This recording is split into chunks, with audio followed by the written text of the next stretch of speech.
जनता है ये जानती, अब तो जिताने की बनती, अरे ये है मोदी की गारंटी, अब तो दिवाली है मनती। सभा के संचालन के लिए प्रतापपुर के विधायक शकुंतला पोर्ते जी को आमंत्रित करता हूँ। ओ बची रही, ओ बची रही, ओ बची रही अयोध्या में घंटी, ये है मोदी की गारंटी। हो बची रही अयोध्या में घंटी, ये है मोदी की गारंटी, गारंटी, अरे ये है मोदी की गारंटी, अरे पूरा होने की गारंटी, अरे ये है मोदी की गारंटी। अब की बार 400 पार फिर एक बार मोदी सरकार, अब की बार 400 पार फिर एक बार मोदी सरकार। स्वागत है भाई, स्वागत है, स्वागत है भाई, स्वागत है। नरेंद्र मोदी जिंदाबाद,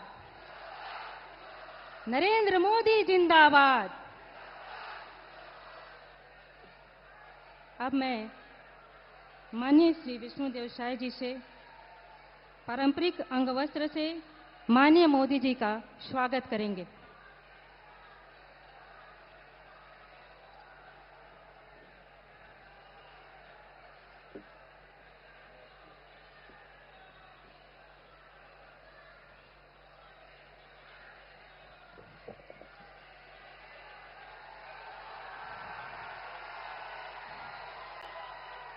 अब मैं माननीय श्री रामविचार नेताम जी कैबिनेट मंत्री सरगुजा के पारंपरिक शस्त्र तीर एवं धनुष से प्रधानमंत्री मोदी जी का स्वागत करेंगे।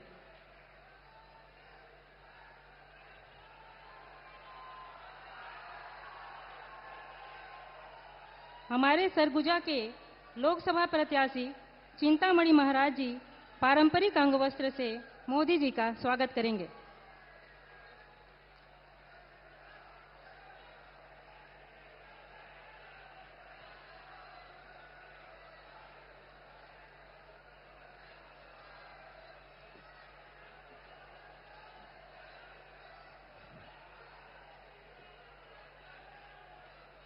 अब मैं इस विशाल जनसभा को संबोधित करने के लिए छत्तीसगढ़ के जनप्रिय मुख्यमंत्री, जिन्होंने मोदी जी के गारंटी को छत्तीसगढ़ में 100% लागू किया है, छत्तीसगढ़ की बहनों के चेहरे पर महतारी वंदन के माध्यम से नया मुस्कान बिखेरा है, ऐसे जननेता को सादर आमंत्रित करती हूँ।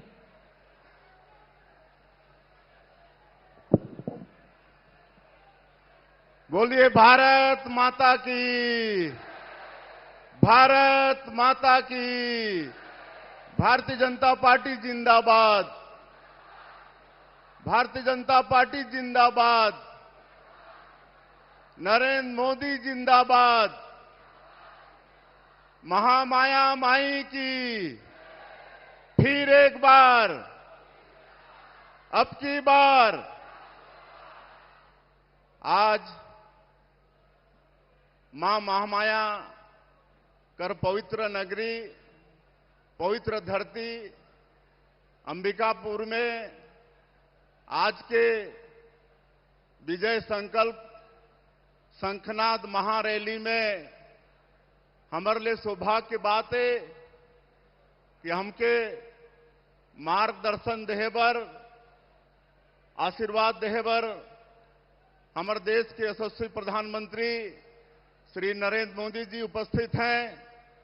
और आज के अवसर में हमारे छत्तीसगढ़ सरकार के मंत्री श्री रामविचार नेताम जी, श्री श्याम बिहारी जायसवाल जी, श्रीमती लक्ष्मी राजवाड़े जी, एक क्लस्टर के प्रभारी श्री अमर अग्रवाल जी, हमारे सबो विधायकगण, पूर्व सांसदगण, पूर्व विधायकगण और हमारे मंच में विराजमान पार्टी के सबो नेतामन और आज के इस शंखनाद महारैली में पूरे सरगुजा संभाग से आए देवतुल्य कार्यकर्ता भाई बहनीमन, देवतुल्य मतदाता भाई बहनीमन और मीडिया के मित्रमन, बंधुओं, आज हमारे लिए परम सौभाग्य की बात है कि आज हमारे बीच में इस शंखनाद रैली ला हमारे देश के यशस्वी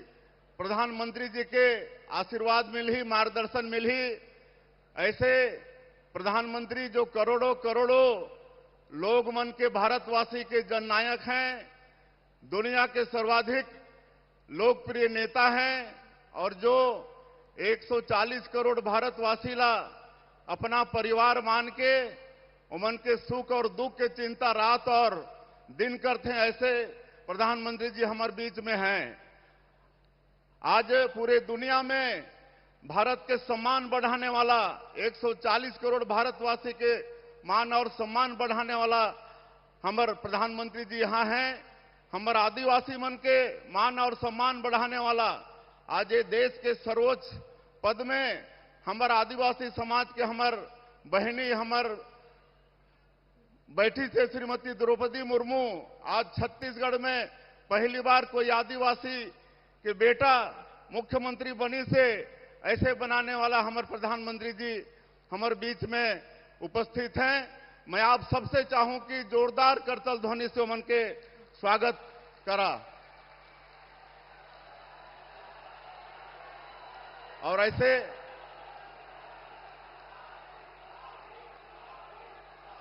प्रधानमंत्री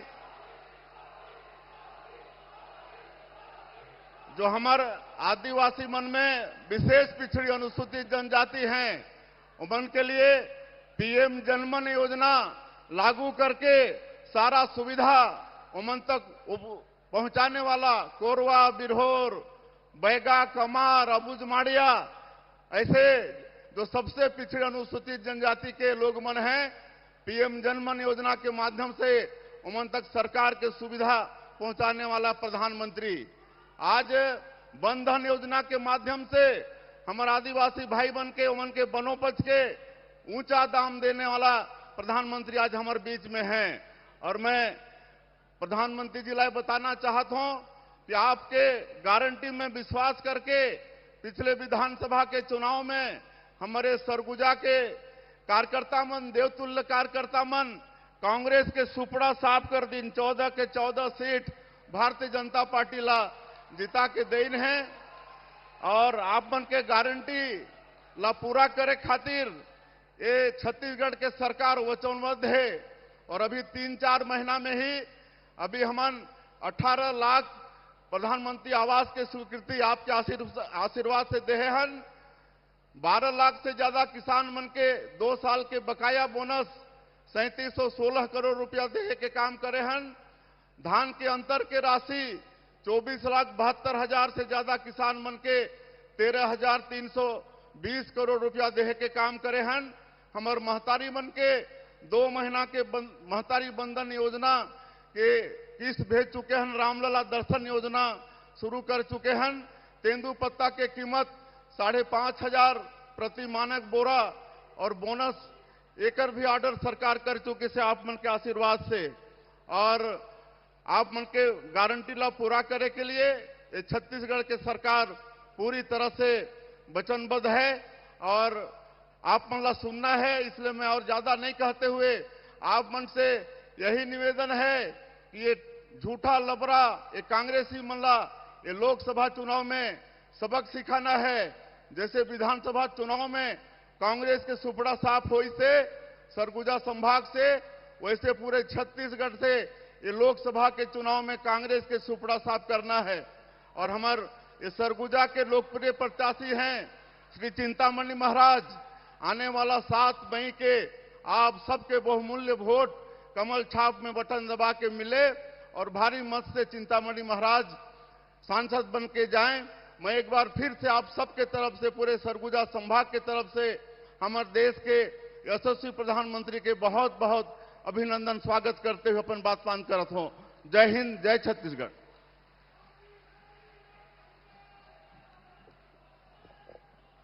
अब मैं इस विशाल जनसभा को संबोधित करने के लिए मां महामाया की पावन नगरी पर विश्व के महान नायक, लोकप्रिय नेता, जिनको देश की जनता इस प्रकार जानती है, मोदी है तो सब मुमकिन है।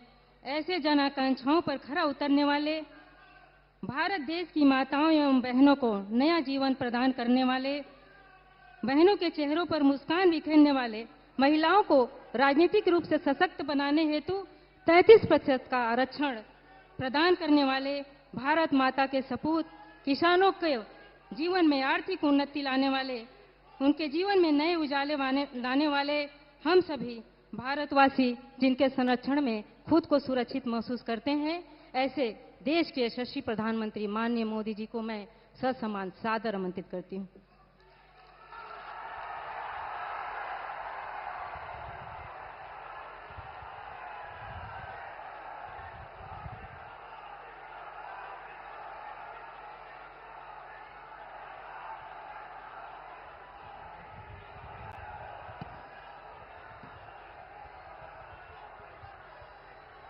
मां महामाया माई की, मां महामाया माई की,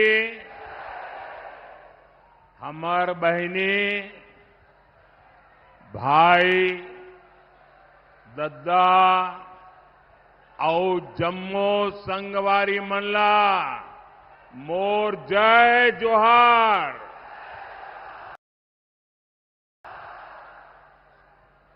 भाजपा ने जब मुझे प्रधानमंत्री पद का उम्मीदवार बनाया था, तब अंबिकापुर में ही आपने लाल किला बनाया था।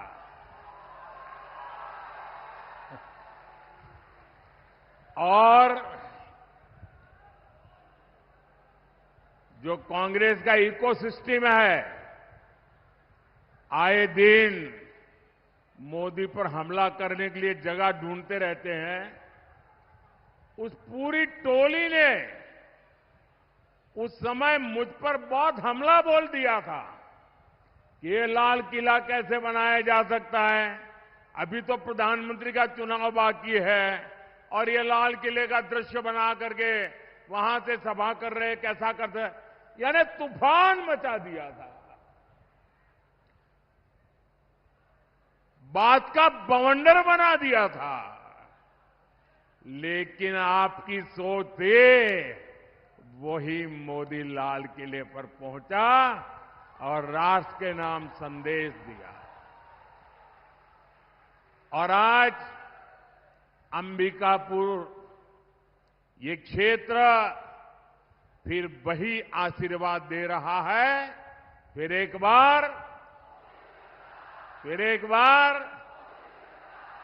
बार साथियों, कुछ महीने पहले मैंने आपसे छत्तीसगढ़ से कांग्रेस का भ्रष्टाचारी पंजा हटाने के लिए आशीर्वाद मांगा था। आपने मेरी बात का मान रखा और इस भ्रष्टाचारी पंजे को साफ कर दिया। और आज देखिए, आप सबके आशीर्वाद से सरगुजा की संतान, आदिवासी समाज की संतान आज छत्तीसगढ़ का मुख्यमंत्री के रूप में छत्तीसगढ़ के सपनों को साकार कर रहा है। और मेरे अनन्य साथी भाई विष्णु जी विकास के लिए बहुत तेजी से काम कर रहे हैं। आप देखिए, अभी कोई ज्यादा समय नहीं हुआ है, बहुत कम समय हुआ है, लेकिन इन्होंने इतने कम समय में रॉकेट की गति से सरकार चलाई है। धान किसानों को दी गारंटी, पूरी कर दी। अब तेंदुपत्ता संग्राहकों को भी ज्यादा पैसा मिल रहा है। तेंदुपत्ता खरीद भी तेजी से हो रही है। यहां की माताओं बहनों को महतारी वंदन योजना से भी लाभ हुआ है। छत्तीसगढ़ में जिस तरह कांग्रेस के घोटालेबाजों पर एक्शन हो रहा है, ये पूरा देश देख रहा है। साथियों, मैं आज आपसे विकसित भारत, विकसित छत्तीसगढ़ के लिए आशीर्वाद मांगने के लिए आया हूं।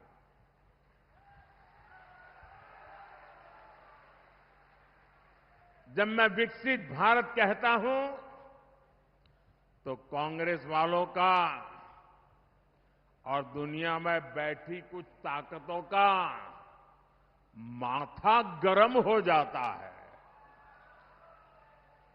अगर भारत शक्तिशाली हो गया तो कुछ ताकतों का खेल ही बिगड़ जाएगा। आज अगर भारत आत्मनिर्भर बन गया तो कुछ ताकतों की दुकान बंद हो जाएगी। इसलिए वो भारत में कांग्रेस और इंडी गठबंधन की कमजोर सरकार चाहते हैं।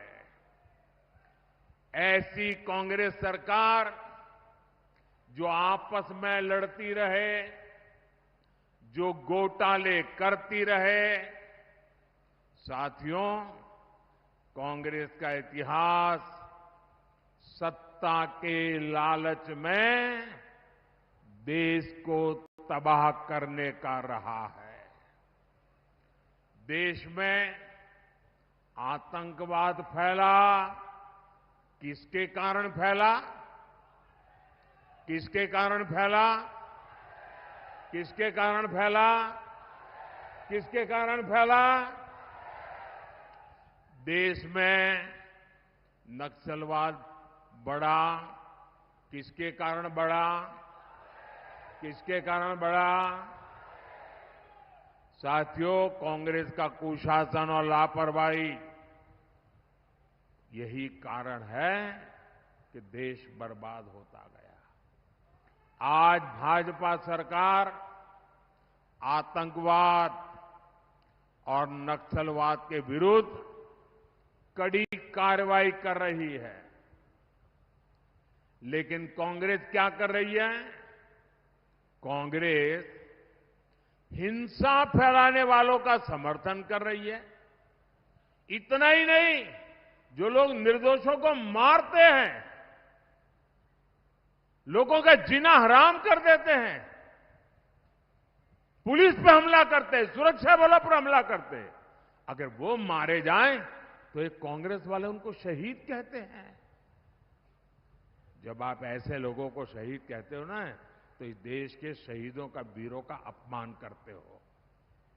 इसी कांग्रेस की सबसे बड़ी नेता आतंकवादियों के मारे जाने पर आंसू बहाती है। ऐसी ही करतूतों के कारण कांग्रेस देश का भरोसा खो चुकी है। भाइयों और बहनों, आज जब मैं सरगुजा आया हूं तो कांग्रेस की मुस्लिम लीगी सोच को देश के सामने रखना चाहता हूं। और जब उनका मैनिफेस्टो आया, उसी दिन मैंने कह दिया था, आज नहीं कह रहा हूं, उसी दिन कहा था कि कांग्रेस का मैनिफेस्टो पर मुस्लिम लीग की छाप है।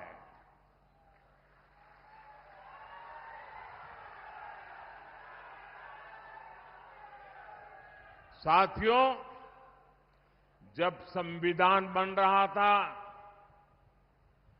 काफी चर्चा विचारणा के बाद देश के सभी बुद्धिमान लोगों के चिंतन मनन के बाद बाबा साहब आंबेडकर के नेतृत्व में ये तय किया गया था कि भारत में धर्म के आधार पर आरक्षण नहीं होगा। आरक्षण होगा तो मेरे दलित भाई बहनों के लिए होगा, मेरे आदिवासी भाई बहनों के लिए होगा, लेकिन धर्म के नाम पर आरक्षण नहीं होगा। लेकिन वोट बैंक की भूखी कांग्रेस ने कभी इन महापुरुषों की बातों की परवाह नहीं की, संविधान की पवित्रता की परवाह नहीं की, बाबा साहब आंबेडकर के शब्दों की परवाह नहीं की। कांग्रेस ने बरसों पहले आंध्र प्रदेश में धर्म के आधार पर आरक्षण देने का प्रयास किया था। फिर कांग्रेस ने इसको पूरे देश में लागू करने की योजना बनाई। इन लोगों ने धर्म के आधार पर 15% आरक्षण की बात कही और ये भी कहा कि एससी, एसटी, ओबीसी का जो कोटा है उसी में से कम करके, उसी में से चुरा करके ये धर्म के आधार पर कुछ लोगों को आरक्षण दिया जाए। 2009 के अपने घोषणा पत्र में कांग्रेस ने यही इरादा भी जताया। 2014 के कांग्रेस के घोषणा पत्र में भी इन्होंने साफ साफ कहा था कि वो इस मामले को कभी भी छोड़ेंगे नहीं। मतलब धर्म के आधार पर आरक्षण देंगे, अगर दलितों का, आदिवासियों का आरक्षण कट करना पड़े तो करेंगे। कई साल पहले कांग्रेस ने कर्नाटका में धर्म के आधार पर आरक्षण लागू भी कर दिया था।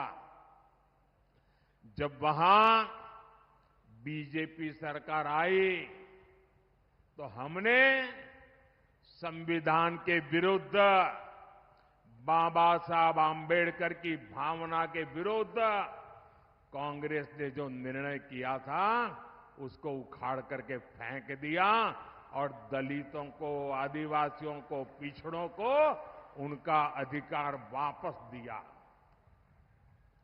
लेकिन कर्नाटक की कांग्रेस सरकार, उसने और एक पाप किया। मुस्लिम समुदाय में जितनी भी जातियां हैं सबको उन्होंने ओबीसी कोटा में डाल दिया और ओबीसी बना दिया। यानी जो हमारे देश के ओबीसी समाज को लाभ मिलता था उसका बड़ा हिस्सा कट गया और वो भी वहां चला गया।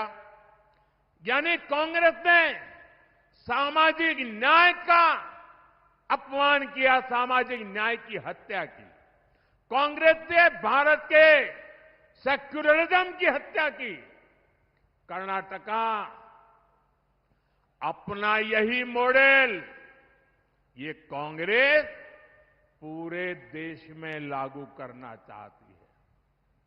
कांग्रेस संविधान बदलकर एससी, एसटी, ओबीसी का हक अपने वोट बैंक को देना चाहती है। भाई और बहनों, ये सिर्फ आपके आरक्षण को ही लूटना नहीं चाहते, उनके तो और बहुत कारनामे हैं। और इसलिए मेरे आदिवासी भाई बहनों को कहना चाहता हूं, मेरे दलित भाई बहनों को कहना चाहता हूं, मैं ओबीसी के भाई बहनों को कहना चाहता हूं, ये कांग्रेस के इरादे नेक नहीं है, संविधान के अनुरूप नहीं है, सामाजिक न्याय के अनुरूप नहीं है, भारत की बिन सांप्रदायिकता के अनुरूप नहीं है।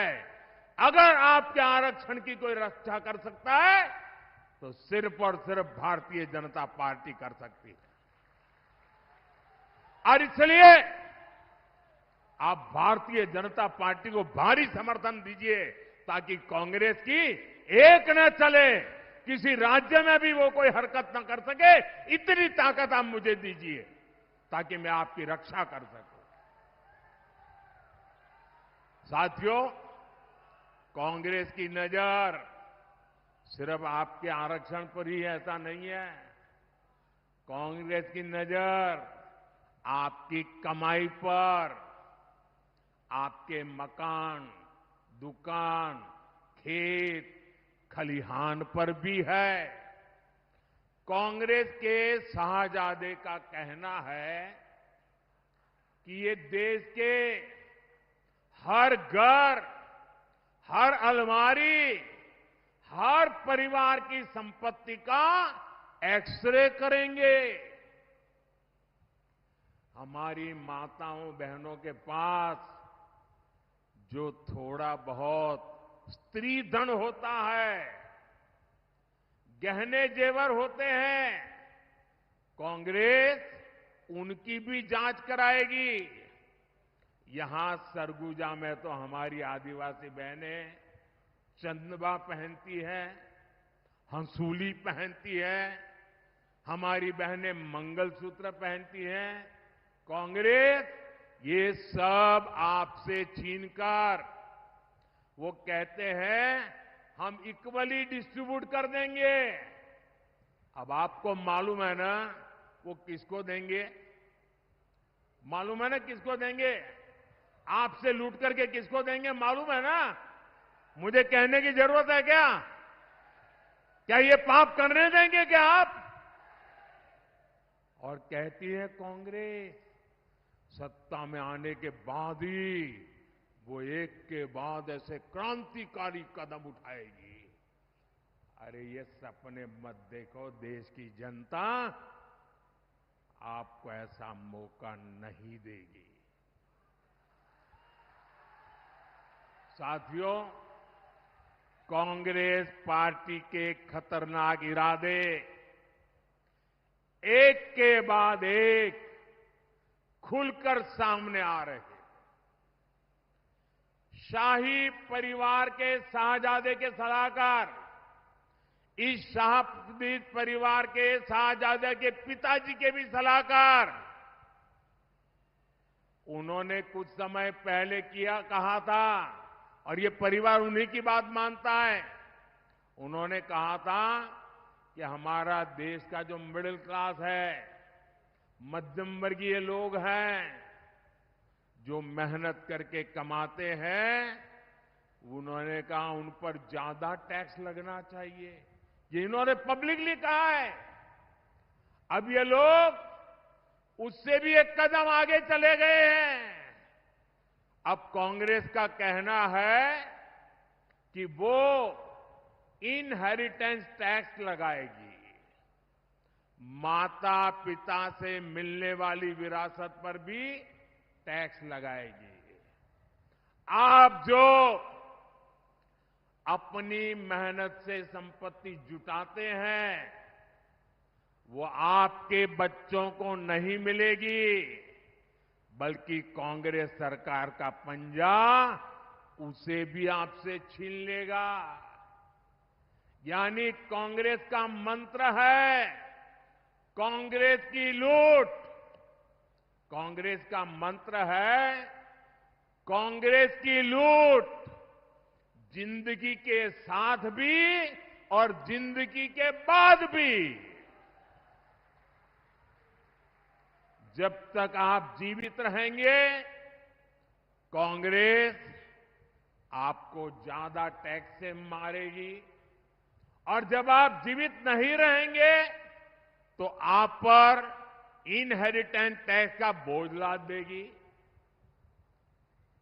जिन लोगों ने पूरी कांग्रेस पार्टी पैतृक संपत्ति मानकर अपने बच्चों को दे दी, वो लोग नहीं चाहते कि एक सामान्य भारतीय अपने बच्चों को अपनी संपत्ति दे।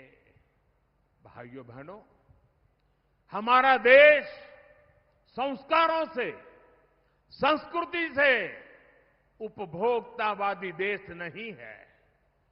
हम संचय करने में विश्वास करते हैं, संवर्धन करने में विश्वास करते हैं, संरक्षित करने में विश्वास करते हैं।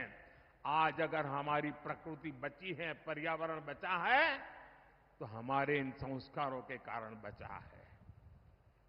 हमारे यहां घर में बूढ़े मां बाप होंगे, दादा दादी होंगे, उनके पास एक छोटा सा भी गहना होगा ना, अच्छी एक आध चीज होगी तो संभाल करके रखेगी, खुद भी पहनेगी नहीं। क्यों?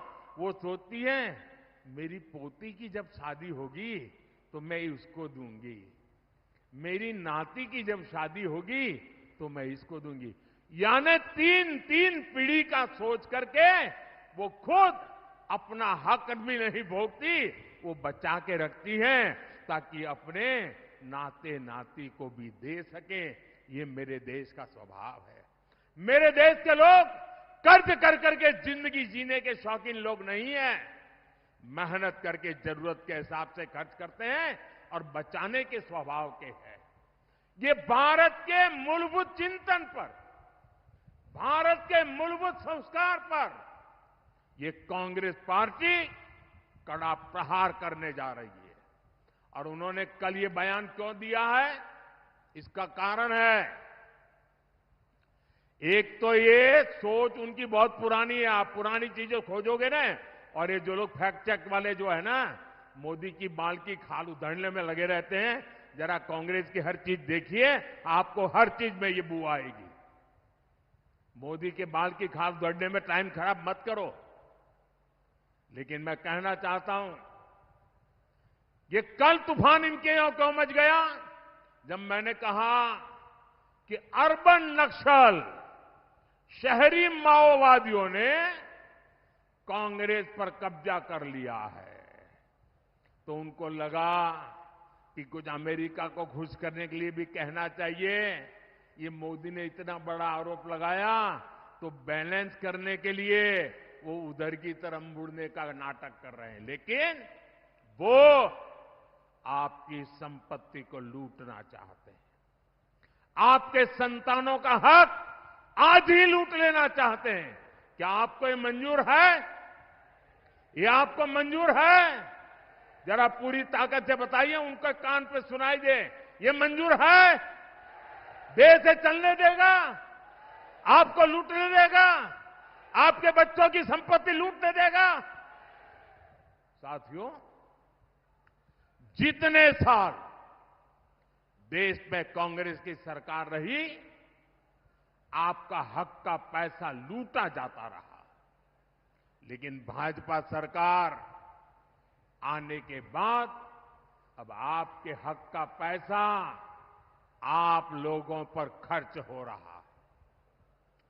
इस पैसे से छत्तीसगढ़ के करीब 13 लाख परिवारों को पक्के घर मिले। इसी पैसे से यहां लाखों परिवारों को मुफ्त राशन मिल रहा है। इसी पैसे से 5 लाख रुपए तक का मुफ्त इलाज मिल रहा है। मोदी ने ये भी गारंटी दी है कि 4 जून के बाद छत्तीसगढ़ के हर परिवार में जो बुजुर्ग माता पिता है, जिनकी आयु 70 साल हो गई है, अब उनको मैं कहना चाहता हूं, आज अगर आप बीमार होते हैं तो आपके बेटे को खर्च करना पड़ता है, आपकी बेटी को खर्च करना पड़ता है। अगर 70 साल की उम्र हो गई है और आप बेटे पर बोझ नहीं बनना चाहते, तो ये मोदी आपका बेटा है, आपका इलाज मोदी करेगा, आपके इलाज का खर्च मोदी करेगा। सरगुजा के ही करीब 1 लाख किसानों के बैंक खाते में किसान निधि के 225 करोड़ रुपए जमा हो चुके हैं और ये आगे भी होते रहेंगे। साथियों, यहां सरगुजा में करीब 400 बसाहट ऐसी हैं जहां पहाड़ी कोरवा परिवार रहते हैं। पंडो, माझी, मझवार जैसी अनेक अति पिछड़ी जनजातियां यहां रहती है। छत्तीसगढ़ और दूसरे राज्यों में भी रहती है। हमने पहली बार ऐसी सभी जनजातियों के लिए 24,000 करोड़ रुपए की पीएम जनमन योजना भी बनाई है। इस योजना के तहत पक्के घर, बिजली, पानी, शिक्षा, स्वास्थ्य, कौशल विकास ऐसी सुविधाएं पिछड़ी जनजातियों के गांव तक पहुंचेगी। साथियों, 10 वर्षों में भांति भांति की चुनौतियों के बावजूद यहां रेल, सड़क, अस्पताल, मोबाइल टावर ऐसे अनेक काम हुए हैं। यहां एयरपोर्ट की बरसों पुरानी मांग पूरी की गई है। आपने देखा है अंबिकापुर से दिल्ली के ट्रेन चली तो कितनी सुविधा हुई है। साथियों, 10 साल में गरीब कल्याण, आदिवासी कल्याण के लिए हमने इतना कुछ किया। लेकिन ये तो सिर्फ ट्रेलर है, ट्रेलर। आने वाले 5 साल में बहुत कुछ करना है। सरगुजा तो स्वर्ग जा, यानी स्वर्ग की बेटी है। यहां प्राकृतिक सौंदर्य भी है, कला संस्कृति भी है, बड़े मंदिर भी है। हमें इस क्षेत्र को बहुत आगे लेकर जाना है और इसलिए आपको हर बूथ पर कमल खिलाना है। साथियों, 24 के इस चुनाव में आपके सेवक नरेंद्र मोदी को आपका आशीर्वाद चाहिए। मैं आपसे आशीर्वाद मांगने आया हूं। आपको केवल एक सांसद ही नहीं चुनना, बल्कि देश का उज्जवल भविष्य चुनना है। अपने आने वाली पीढ़ियों का भविष्य चुनना है। इसलिए राष्ट्र निर्माण का ये मौका बिल्कुल न गंवाएं। गर्मी हो, शादी ब्याह का अवसर हो, खेत में कोई काम निकला हो, रिश्तेदार के यहां जाने की जरूरत पड़ गई हो, इन सब के बावजूद भी मतदान के दिन कुछ समय ये आपके सेवक मोदी के लिए निकालिए। भारत के लोकतंत्र के निकालिए, भारत के उज्जवल भविष्य के लिए निकालिए, आपके बच्चों की गारंटी के लिए निकालिए और मतदान अवश्य करें। अपने बूथ में सारे रिकॉर्ड तोड़ने वाला मतदान हो, इसके लिए मैं आपसे प्रार्थना करता हूं और मेरा आग्रह है, पहले मतदान फिर जलपान। हर बूथ में मतदान का उत्सव होना चाहिए, लोकतंत्र का उत्सव होना चाहिए। गाजे बाजे के साथ लोकतंत्र जिंदाबाद, लोकतंत्र जिंदाबाद करते करते मतदान करना चाहिए। और मैं आपको वादा करता हूं, भाइयों बहनों, मेरे लिए आपका एक एक वोट ये सिर्फ वोट नहीं है, मेरे लिए ईश्वर रूपी जनता जनार्दन का आशीर्वाद है। यह आशीर्वाद परमात्मा से कम नहीं है, यह आशीर्वाद ईश्वर से कम नहीं है। इसलिए भारतीय जनता पार्टी को दिया आपका एक एक वोट, कमल के फूल को दिया हुआ आपका एक एक वोट विकसित भारत बनाएगा और ये मोदी की गारंटी है। कमल के निशान पर आप बटन दबाएंगे, कमल के फूल पर आप वोट देंगे तो वो सीधा वोट मोदी के खाते में जाएगा, वो वोट सीधा मोदी को मिलेगा। भाइयों और बहनों, 7 मई को 7 मई को चिंतामणि महाराज जी को भारी मतों से जिताना है। मेरा एक और आग्रह है, आप घर घर जाइएगा और कहिएगा मोदी जी ने जोहार कहा है। कहेंगे? मेरे साथ बोलिए, भारत माता की, भारत माता की, भारत माता की। बहुत बहुत धन्यवाद।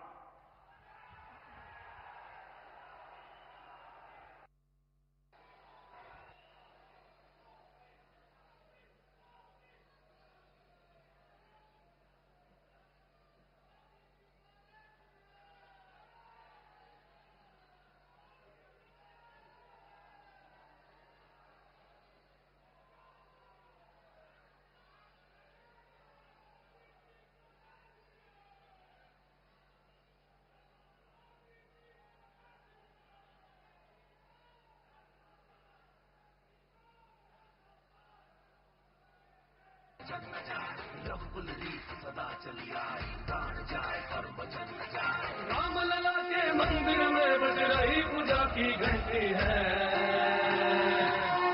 प्राण जाए पर वचन न जाए, मोदी की गारंटी है।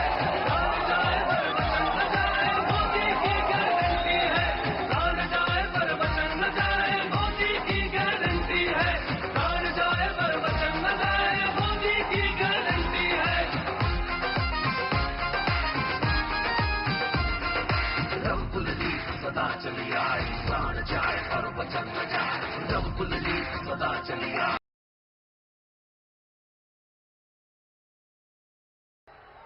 मां महामाया माई की, मां महामाया माई की। हमर बहिनी भाई दद्दा और जम्मू संगवारी मनला मोर जय जोहार। भाजपा ने जब मुझे प्रधानमंत्री पद का उम्मीदवार बनाया था, तब अंबिकापुर में ही आपने लाल किला बनाया था।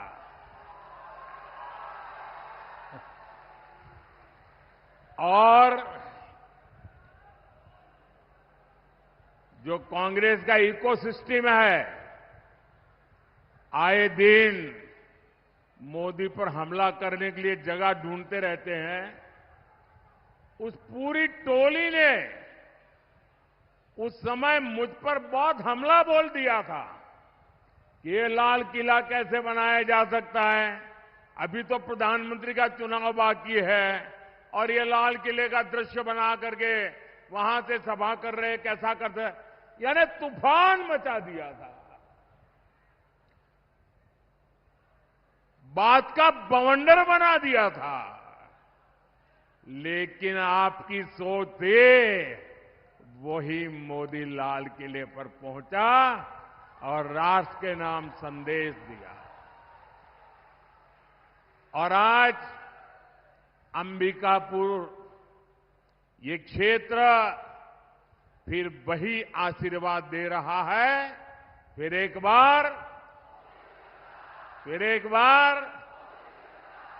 बार साथियों, कुछ महीने पहले मैंने आपसे छत्तीसगढ़ से कांग्रेस का भ्रष्टाचारी पंजा हटाने के लिए आशीर्वाद मांगा था।